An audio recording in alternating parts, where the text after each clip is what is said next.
Well, a very good evening to you and welcome to Newswatch on this Friday, the 21st of February 2025. Thank you for choosing Hope TV tonight. I'm Tess Njenga and our sign language interpreter is Boniface Mureithi.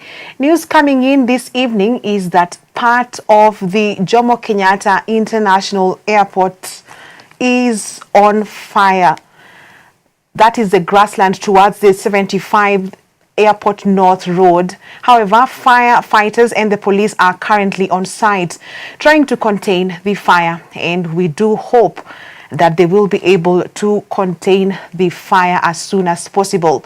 Let's take a look at the other day's news. Now, former IEBC We begin with sad news where former Independent Electoral and Boundaries Commission IEBC chairperson Wafula Chebukati has passed away at the age of 63. Chebukati, a lawyer by profession, died today at a Nairobi hospital after battling a long illness.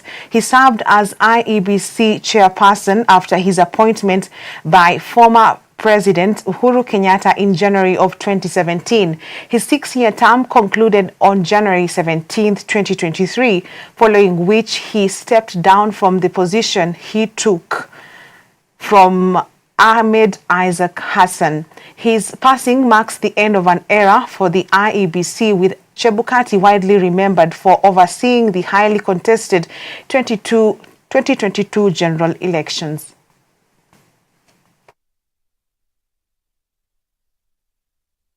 Chebukati, aged 64 years old, died on Thursday evening at the Nairobi hospital where he was undergoing treatment following long illness. Chebukati was admitted to intensive care unit at the hospital. President William Ruto has mourned the former Independent Electoral and Boundaries Commission chairperson Wafula Chebukati as a principled and diligent leader who served the nation with integrity. Ruto termed Chebukati's death as a great loss to the country.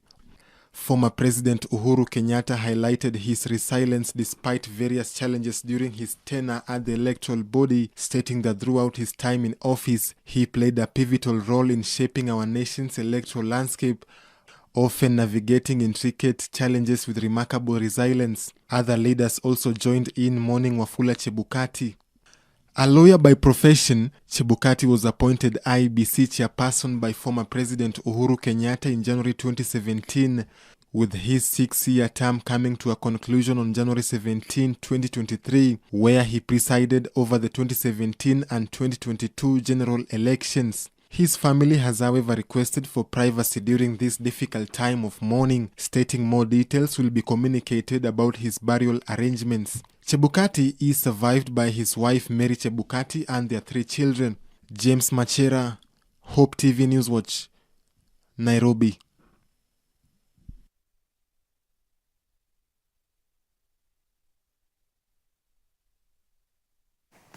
And indeed, tributes continue to pour in for former Independent and Electoral Boundaries Commission chairperson, Wafula Chebukati, who passed away on Thursday evening following a period of ill health, according to his family. President William Ruto has led Kenyans in mourning Wafula Chebukati, describing him as a diligent leader who served the nation with dignity. Now, moving on to other news, Meru Governor Kawira Mwangaza has filed 6 key issues for determination in her impeachment case. This comes after Judge Bahati Mwamuye confirmed and extended orders that are currently blocking her ouster. In court today, the parties involved presented their submissions with Governor Mwangaza's legal team outlining their arguments, while the opposing side responded accordingly. The High Court is now set to review these issues before making a final ruling on the matter. The case continues to attract significant attention as the legal process unfolds, with both sides awaiting the court's decision on the governor's fate.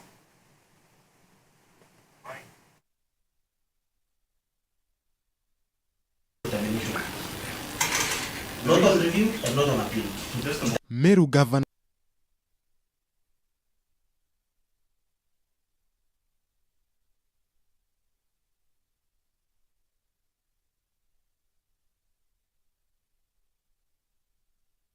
Termination. Not on review and not on appeal. Meru Governor Kawira Mwangaza has filed 6 issues in which she wants the High Court to determine over her impeachment case.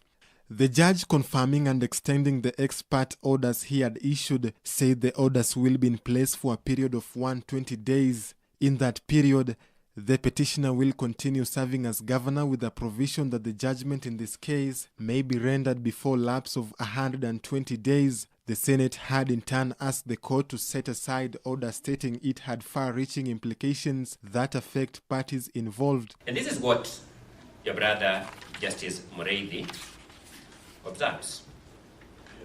The court orders, as issued on 24th July 2024, were clear, halting in any way the impeachment process against the petitioner pending the court's delivery of its substantive ruling. However, the respondents on 30th July 2024 proceeded to withdraw the previous impeachment motion and pave way for the introduction of a fresh impeachment motion. However, the orders as issued on 24th July 2024 were still in existence and had not been vacated by the court on application by either party to the suit. The respondent acted in contempt of court by seeking to reintroduce a new motion of impeachment against the applicant. The judge, however, emphasized that prudent use of scarce resources is more relevant in such a case as gubernatorial succession in the county would trigger events and changes that will be funded from public taxes, further stating that more time will be needed and acquainted for both parties and their petitions to be made. That led to that decision would then be res judicata. That is the uncontrovertible position. The High Court cannot speak on the same facts, same law, same circumstances twice. That is not what it was. So what I will invite those opposed, I will add a little bit more time so that you're able to canvass that point. Because I do not want, when I retire, for myself to call you back for us to have that discussion. So we will have it extensive as to what is the application and import of that recently delivered ruling. You will appreciate, Council, that it was delivered just about a week ago, so I could not call you or ask you to comment on it or to file supplementary submissions on it. James Machera, Hope TV Newswatch, Nairobi. First Lady Rachel Ruto today graced the Kenya Girl Guide celebration of World Thinking Day. I beg your pardon. The First Lady, that is Rachel Ruto, today graced the Kenya Girl Guide celebration of World Thinking Day in Nyeri. The event brought together young girls and leaders to honor the global movement's commitment to empowering girls and promoting leadership. This celebration, speaking at the event, the First Lady emphasized the importance of education, leadership, and community service, encouraging the young guides to continue striving for excellence and making positive contributions to society. World Thinking Day is celebrated annually by Girl Guides and Girl Scouts around the world, fostering a sense of unity and shared purpose. This year's theme focuses on the power of youth-led change and the significance of community involvement. This year's theme, our story, reflecting the symbolism and values of our movement, allows us to pause and consider the rich history of the Girl Guides movement, its triumphs and milestones, and its transformative impact on the lives of girls and young women worldwide. It is also a moment to look forward and consider the crucial steps we must take to shape a brighter and more inclusive future for the next generation of young girls and women in Kenya and around the globe. We appreciate the efforts of the Kenyan Girl Guides Association volunteers who work tirelessly to ensure that school units and local initiatives are inclusive and welcoming. Volunteers foster environments where girls feel safe, are treated equally, and receive the support necessary to unlock their full potential. However, this is not solely the responsibility of the Girl Guides Association or its volunteers. We must unite as a society to ensure every child has an equal opportunity for engagement and empowerment. Let us all continue to champion the values of the Kenya Girl Guides Association: dignity, integrity, spirituality, servant leadership, and citizenship. I extend my heartfelt gratitude to all the partners and stakeholders who helped the Kenya Girl Guides Association fulfill its mandate. To the Girl Guides, you are the leaders of today. Let us apply the skills and values of the Girl Guide movement in our daily lives. This training ground will prepare you for more responsibilities in the future and accelerate us towards the future we desire. Like the hummingbird story told by Professor Wangare Maathai, I may be small and insignificant, but I will always do the best I can. Well, on that note, let us take a short break on Newswatch Tonight. We will be back with much more.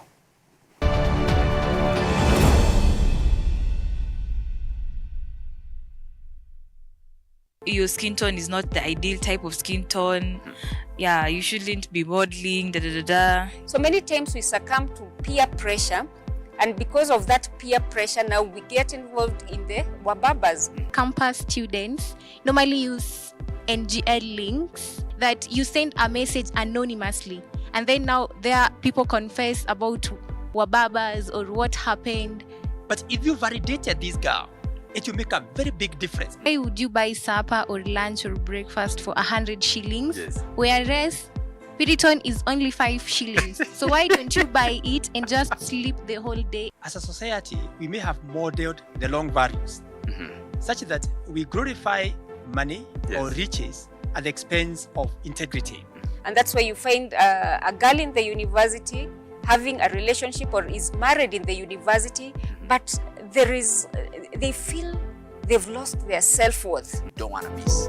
Next week on Hope Devotion. So until you have that promise ring, you are not assured of the fact that you are the bride of Jesus. Join Pastor Brown Karinga as he shares the Word of God on the topic, the 7 Spirits of God. The Holy Spirit, when he comes and he finds a person who will submit under him, he becomes Lord. He becomes Lord. This is Romans chapter 8 verse 14. As many as are led, building yourselves up in the most holy faith. So the moment you engage the Word of God, the moment you engage the exercise of prayer in the Spirit, what you're doing is that you're strengthening yourself, you're reinforcing yourself, you're building yourself up. Start your day with Hope every morning from 6 a.m. to 7 a.m.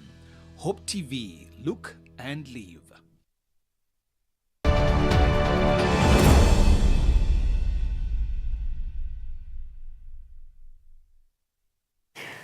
Welcome back. A section of technical and vocational education training institutions in Eldoret City have initiated a program that seeks to ensure their learners are safe when utilizing various digital platforms. The program seeks to educate the learners on responsible use of social media, how to take personal precautions when online, and mental health safety. According to the Neema Institute of Science and Technology Director, Dr. Joseph Chepkwony, the sensitization program was launched following a surge in abductions of the youth nationally.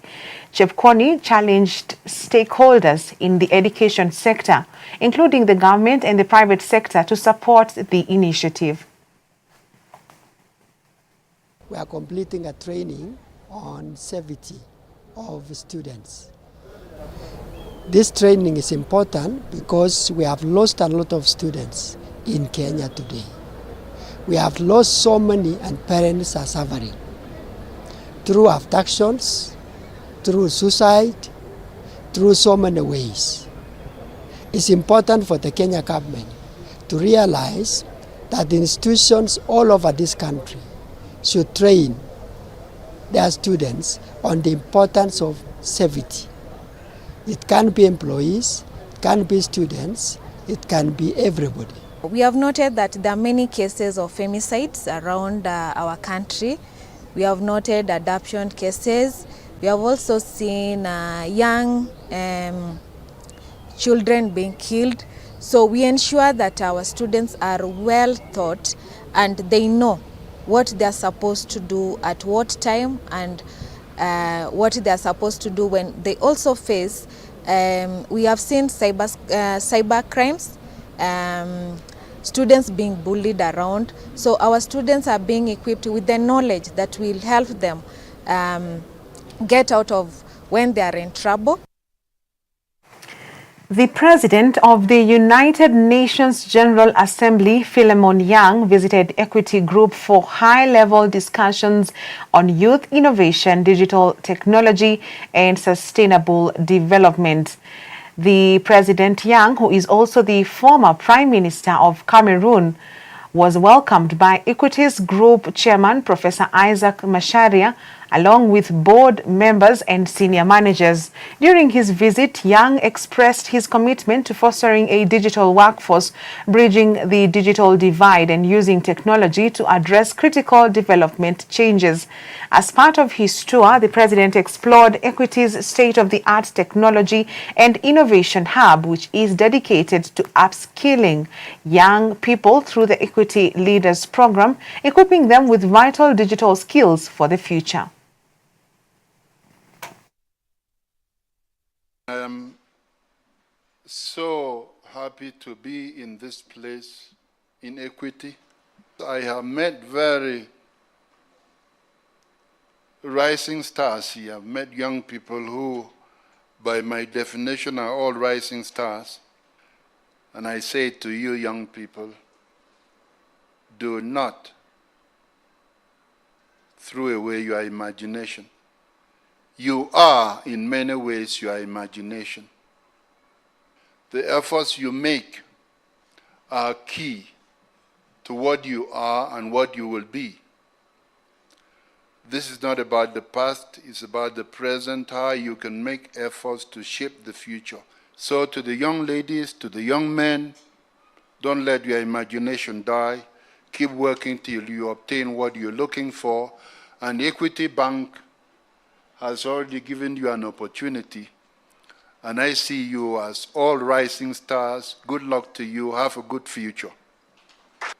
Our aim as a country to create location for our youth where they can learn, equip themselves, and to be able to access global opportunities. And Equity is one great partner. I've visited some of the innovation.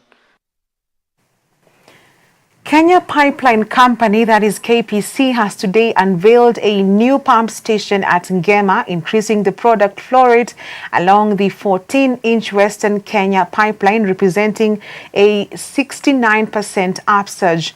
The USD 10.9 million project comprises 2 mainline pumps installed to operate on a one-by-one mode, meaning one pump operating and another one on standby. The pump station was constructed as part of the second phase of the Line 4 Nairobi-Eldoret Pipeline Capacity Enhancement Project that began in 2022 with a view to enhance product availability in Western Kenya. Phase 1 of the project encompassed 2 pumping stations installed at Nairobi and Nakuru Terminal. Speaking at the handover ceremony in Ngema, Nakuru County, Energy and Petroleum Cabinet Secretary Opio Ondai was upbeat over the impact of the Line 4 upgrade project. We have come to commission this facility, the Ngema station, pump station. It is really a pleasure and privilege for us to be able to witness a delivery of such a project. We must first and foremost even thank the management and board of directors of Kenya Pipeline Company for conceiving this project, and for overseeing it. And secondly, I must also thank the contractors, Strata Industrial Company Limited, for delivery on time and at the right quality.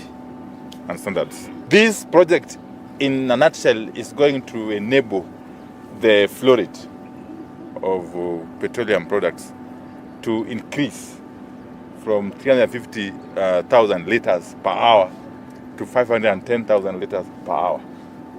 And that has got very, very, very many advantages or benefits that it brings to us, first as Kenya Pipeline Company, but also to the economy. As you know, we are looking at expanding.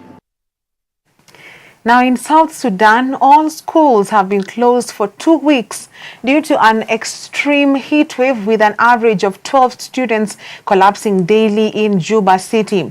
This marks the second time in recent years that schools have been forced to shut down during this period, with temperatures soaring to 42 degrees Celsius. Authorities are urging residents to stay indoors and stay hydrated. Most schools lack cooling systems, making it difficult to ensure student safety. Education workers are calling for a change in the school calendar, proposing closures during the hottest months of February and March. The focus remains on protecting public health.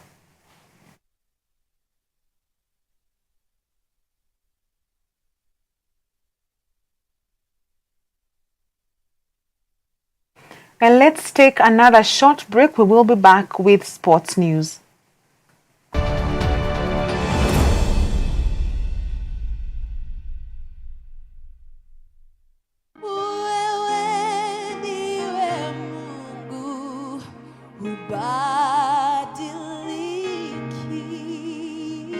Join Radiant Praise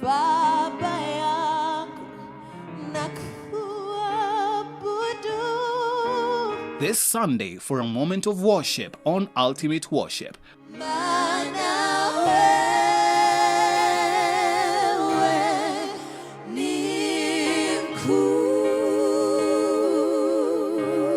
From 7 a.m. to 8 a.m. and repeat from 6 p.m. to 7 p.m.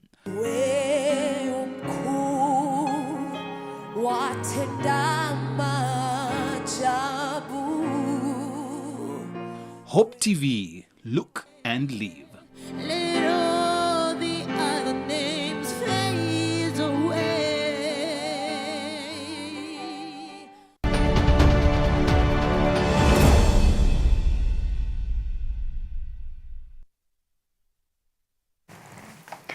Welcome back. In sports, the Kenya Lionesses are ready to head to South Africa early next week for the 2025 HSBC Challenger Series.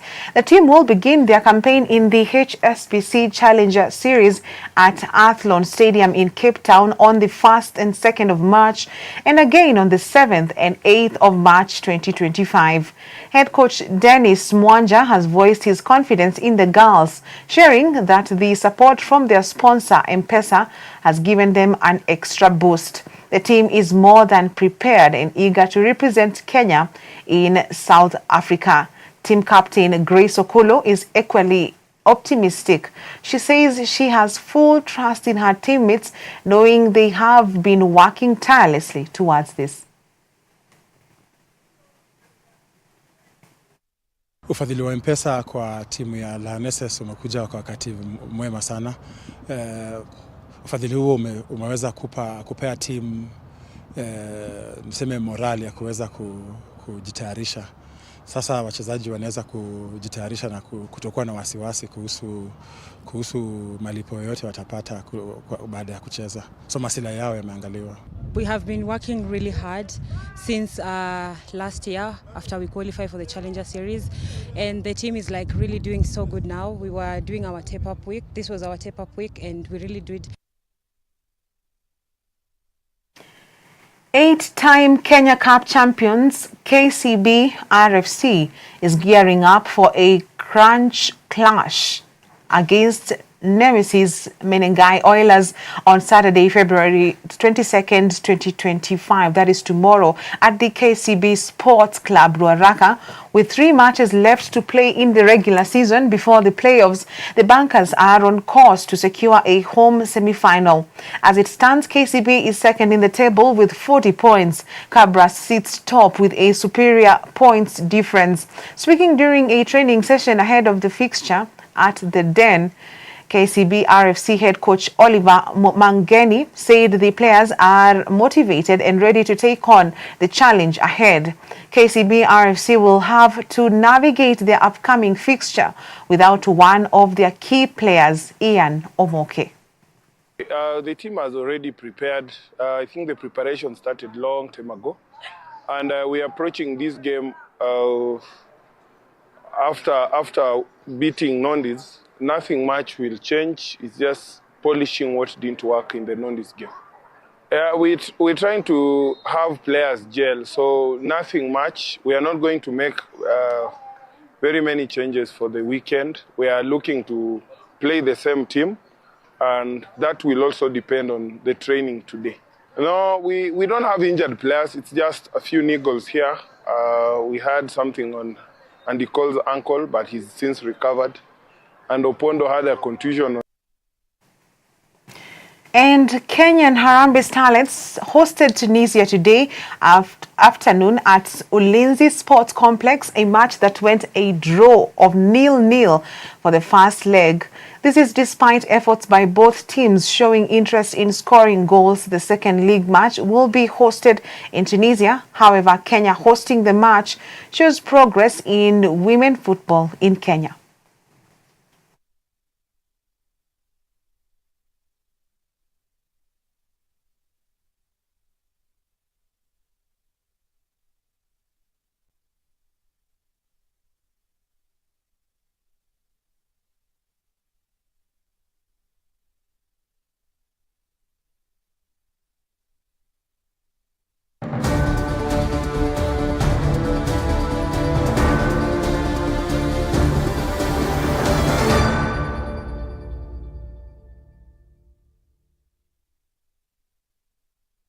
Well, on today's conundrum, we take a look at the hot IEBC seat.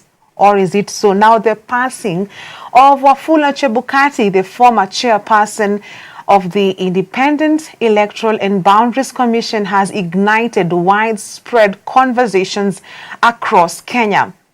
At 63, after a period of ill health, Chebukati's death follows closely on the heels of Samuel Kivuito's passing, another former IEBC chair who died shortly after leaving office. Both men died in the month of February, leading someone to wonder, is there a dark cloud hanging over the IEBC chairmanship? Is the seat cast due to the weighty responsibility that it bears during times of election strife? The role of IEBC chair is one of immense pressure.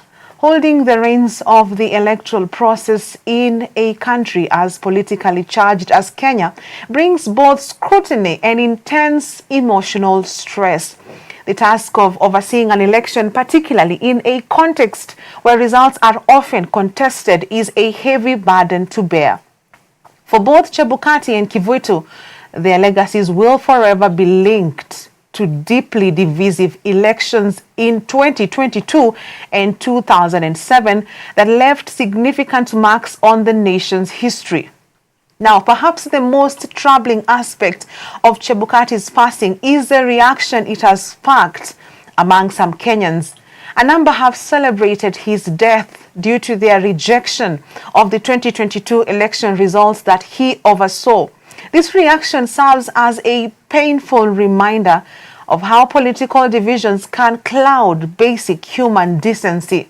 In their bitterness, some have lost sight of the fundamental principle of empathy, especially towards his family, regardless of differing views or grievances. Celebrating the death of a person, no matter how controversial, reflects a society still grappling with its own wounds. It serves as a reminder that while we may disagree on policies or leadership, we must rise above political differences to honor the dignity of all. The chairmanship of the IEBC remains one of Kenya's most challenging positions, and it is one that should compel deep reflection on the responsibility that comes with power.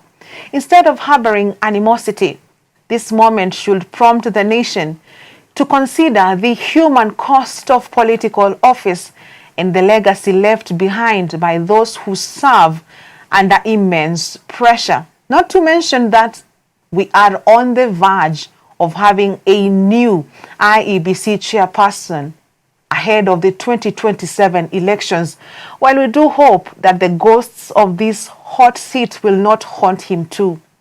And that is today's conundrum.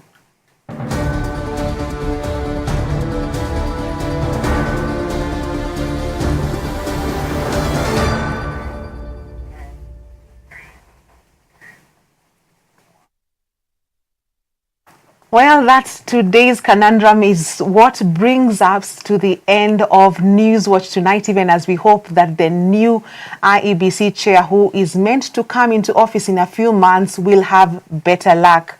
On behalf of the whole team, thank you for watching. I'm Tess Njenga, and our sign language interpreter is Boniface Mureithi. Have a good night.